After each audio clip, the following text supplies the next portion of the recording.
การเล่นกีตาร์แบบสมัยនឹងសំឡេងស្គរដៃថ្នម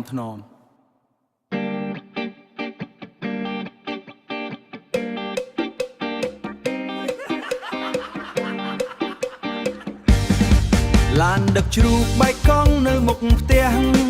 ផ្សែងហុយត្រឡោមពេញភូមិយើង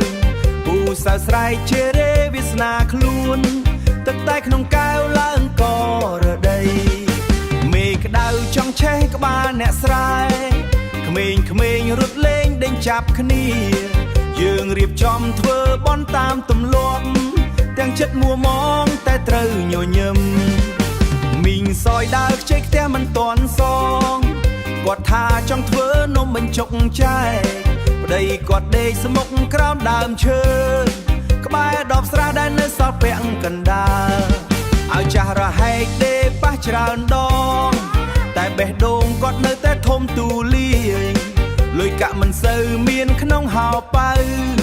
មានតែពាក្យពេចន៍សើចសប្បាយពងមន់ពងទាច្របូកច្របល់គ្នារាប់មិនអស់ទេក្នុងកញ្ច្រែងចាស់ជីវិតអ្នកភូមិដូចពងសត្វស្លាប់បើមិនប្រយ័ត្នច្បាស់ជាធ្លាក់បែកលើងចង្កានហុយភ្នែកឡើងក្រហម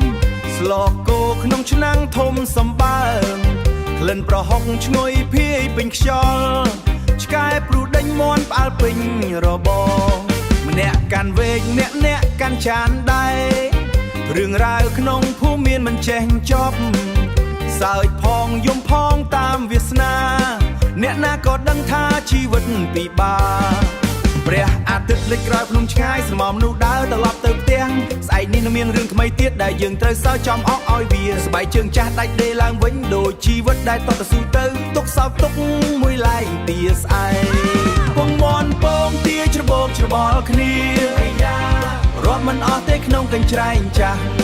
ជីវិតអ្នកភូមិដូចពងសត្វស្លាប់បើមិនប្រយ័ត្នច្បាស់ជាធ្លាក់បែកសំលេងហ្គីតារលត់ទៅបន្តិចម្ដងរឿងក្នុងភូមិយើងសើចលេងទៅ